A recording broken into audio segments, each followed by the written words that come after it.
Are hero talents going to feel like Covenant 2.0? No, but some critics might need a little persuading. Hey, it's Sol, and welcome back to Warcraft Weekly, the show that takes the most pressing conversations and ignores or diminishes or, well, kind of plays both sides. Hit the like button, subscribe for more WoW coverage, catch me live on Twitch, and we're back to talk about hero talents. This week we got to preview 8 more hero specs and get a picture of what the WoW team's intentions are. We'll also do a bit of revisiting over the major discourse on choice or non-choice. Currently we're a bit less than halfway through the hero spec list as shown during BlizzCon. A few notable things to point out though: Hunters, Monks, and Shaman, all hybrid classes by the way, they haven't had any talent previews at all. Maybe that worries you, maybe this means they'll get the best first pass at talents, choose your copium.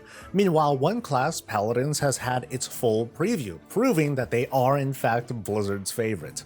The intention from the WoW team is that they want to have all of the trees playable by the time the alpha of War Within begins. Maybe we'll see a preview of your favorite specs before then, maybe not, and hopefully, like I said, they'll be testable straight away. Now, I also want to add in this little clip from the deep dive back in November. Here we go. Definitely really curious to hear community feedback on all of these, which are exciting, which are most resonant, which sound, frankly, maybe a bit lame.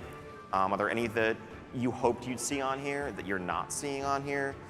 We are, well underway building these out, but it's definitely early enough for us to pivot on a lot of these if there's something the community is really excited about. I want to triple super underscore, the example talents I just gave are work in progress, very subject to change. Probably no part of the game is more, prone to iteration, and for no part of the game is the community input more essential than class design, spec design. So they want to know if any specs seem kind of lame, or if there might be something missing. I'd like you to follow along with this thought that I have. I look at Paladins, the 3 specs, and what they include. Iteration and balance aside, I'm pretty happy with the variety and the doubling down on themes. But the themes, while they're not super way out there, they're a little bit unfamiliar to me from a Warcraft context.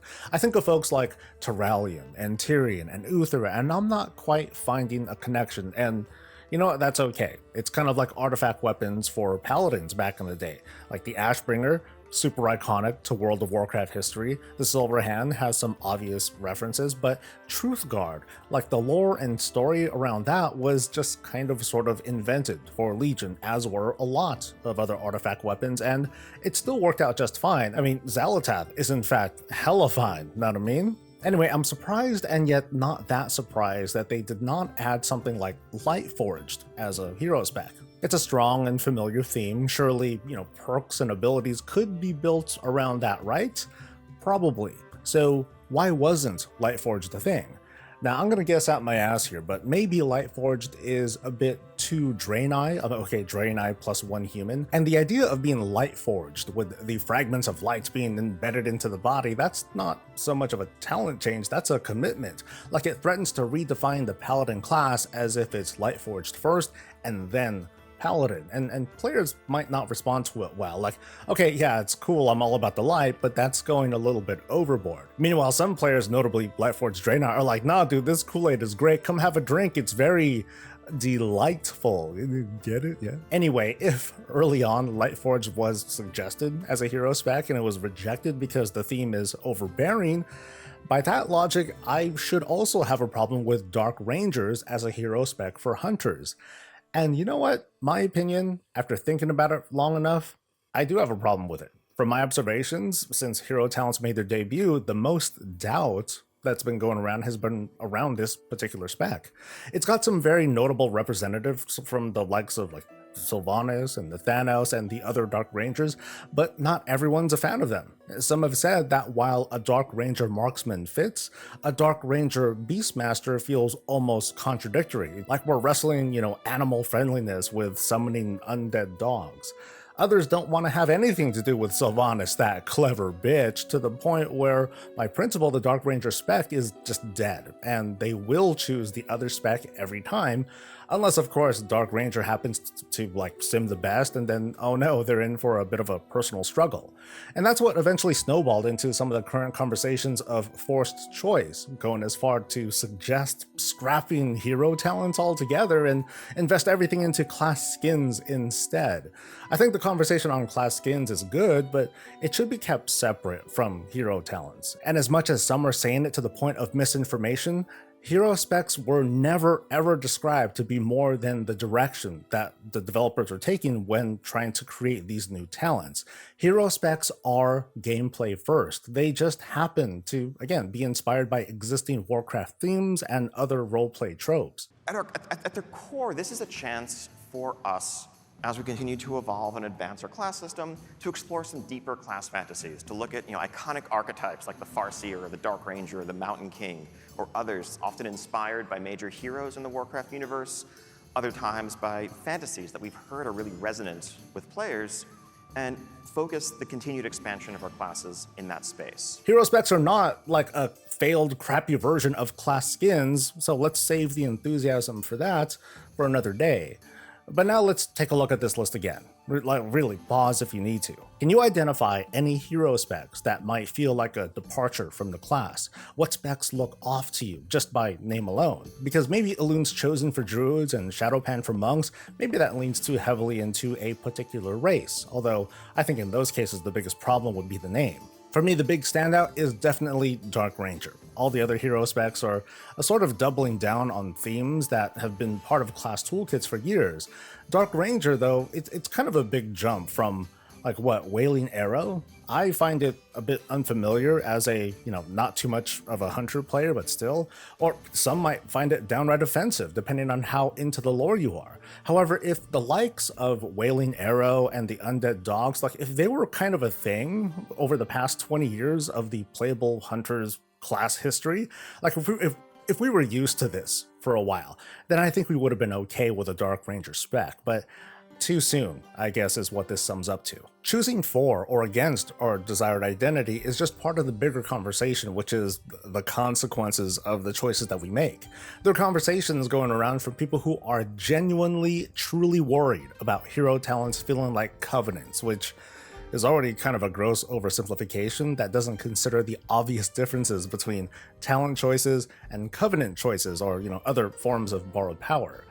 Recall how much of a commitment covenants were, like how even before launch, well before launch, you might have agonized over the options, the pros and cons before making that fateful decision at max level, and then starting that really slow climb with upping the renown, and unlocking soul binds, and grinding for conduits and their upgrades, and maybe all the while you're getting that pull, that feeling of regret, like, I really wanted to roll that other covenant instead. Like, I want to look cool, but I want to play the game too, right? And that's a sentiment that many players share. And we've been through that in a bunch of different ways, like with Azerite essences, and corruptions, and Legion legendaries, and glyph loadouts, remember those?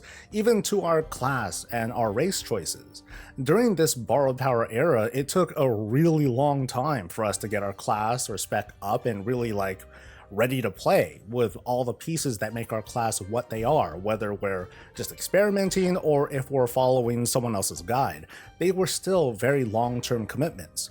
In Dragonflight and in the War Within expansion, we're gonna get all of these pieces, those bits of customization to alter our gameplay style, all of it while leveling. And then by max level, we're pretty much done. We went from months-long farming during Legion to Shadowlands, and today we just need to get to max level. And for most players who don't stress over min-maxing secondary stats, if you don't like the way your talents feel, you just switch them right away. You just, get out of combat and then you try something else.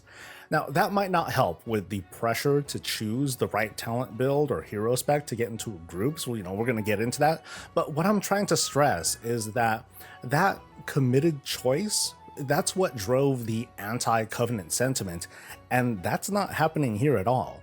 Instead, we are back to the age-old battle of balance, choice, and pressure.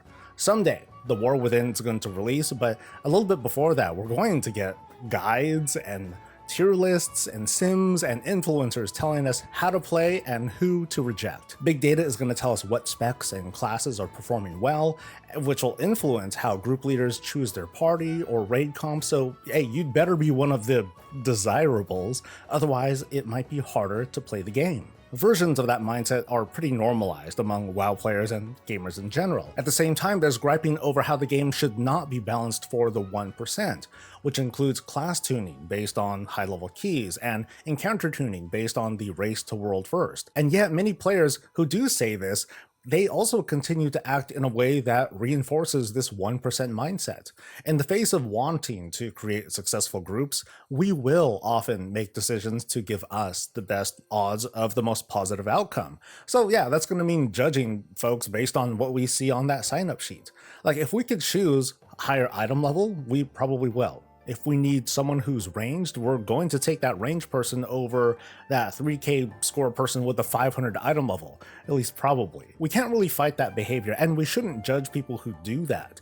But as a result, the group finder can be a real meat grinder. But when it comes to this fear of spec choice, how certain are we that our spec choice will be seen, let alone assumed to be a critical factor to our getting into groups? Beyond item level, which is a gear snapshot, and score, which is an experience snapshot, that's all we see at a glance, and we shouldn't have to worry about what our talent selections are outside of, of course, utility to take on a certain boss encounter or a dungeon affix. Now, I admit that I haven't actively pugged in years, but it doesn't take a whole lot of experience to know that whatever you're doing in a pug, you just want to bring your Sunday best with consumables, invisibility pods, and a talent loadout that assumes that you have to do, the job, whatever that is. Beyond that, if you feel most comfortable with a certain playstyle, if it flows well, if it feels good to you and it's fun, you're probably going to do much better than you would being stuck in some sort of gameplay or build that feels uncomfortable and awkward and not fun for you, but is apparently supposed to be the best. So beyond that, if you want to roll either a Templar or a Lightsmith, I know I'm being overly optimistic here, but I don't think the choice between one or the other is not going to change much. The Paladin tree, at least right now, it's not final at the slightest, but it does give an idea of what the hero specs are going to offer, and so far, it feels like we can choose whatever we like, and if something's off, numbers can always be changed, tuning can always be done. The work in part of the devs isn't just about getting the specs right by the time they go live, but also having agile and aggressive response, unlike during Shadowlands. So let's just hope that Lightsmith gets a bit of a rework, because now is the time to ask, and yeah, it kind of sucks. I want it to be better. As for the grouping, I do have one suggestion to make, and I hope it helps at least a small bit. Once upon a time, I mentioned a Discord channel called WoW Made Easy. It's still around, and it's totally thriving. The reason I'm suggesting this is because, as I said, the group finder tool, it's pretty ruthless and mostly unmoderated outside of like the worst kinds of spam. WoW Made Easy as a channel, it's a community of folks who run dungeons and raids who are basically trying to play nice. And here's how it works. You join the server and you pop into one of the channels on the side depending on the kind of group that you want to make or join. And then you check the channel to see if there's any active groups looking for someone. You can see the level, the key, if they want to time it or just to complete it, and so on and so forth. You're instructed to join a certain room and then enter a password. So you're still using Group Finder, but the audience is limited to people on the Discord channel. And of course, you can make your own group using the same criteria. Make your own password, you make this private room, and only people from the channel can see it and enter. The other difference between using this channel and just raw dogging it on the Group Finder is that on WoW Made Easy, there's a group of people who moderate who gets to stay on the channel. If there's a problem member in the group, they could be reported to the WoW Made Easy team to have them warned or potentially kicked off the channel, and then that person can no longer participate with other members, seeing as how they won't be able to see other people posting and they can't post themselves. And while there's a bit more to the security side of things, that helps control possible toxicity in that community. Now, this is only so effective in your efforts to find people and make groups. The point is that there's a good chunk of decent players who don't use the group finder system at all, at least not visibly, and this is more that you can add to your grouping toolkit. Long term, it's going to take a lot of work to normalize the value of gear and experience over like just the class, spec, and talent choice. It's like trying to change an entire culture. people would hate this next idea I'm about to mention, so I'm not really suggesting it, I'm just mentioning it in passing. But what if I were to like start a group and an algorithm manipulates the applicants that I see, so it actually has me take some less experienced, lower geared people, even though higher geared, more experienced people happen to be on? Like, do we need to go that far for the sake of making groups? Probably not. So maybe, as many have suggested, maybe normal raids and keys up to a certain level can have its own auto queue option. I believe that looking at social systems ought to be the angle that we take, as well as of course balance between classes and specs. But for now, that's the show, and I'd love to hear your thoughts on grouping, balance, and choice. I want to thank the fantastic folks over on Twitch and Patreon for their continued support of the channel, and of course, to you viewer, thank you. You made it to the end, you fed the algorithm. All you gotta do now is to please like the video, subscribe for more coverage, catch me live on Twitch, and I'll catch you later. Stay safe, stay healthy, and stay breezy.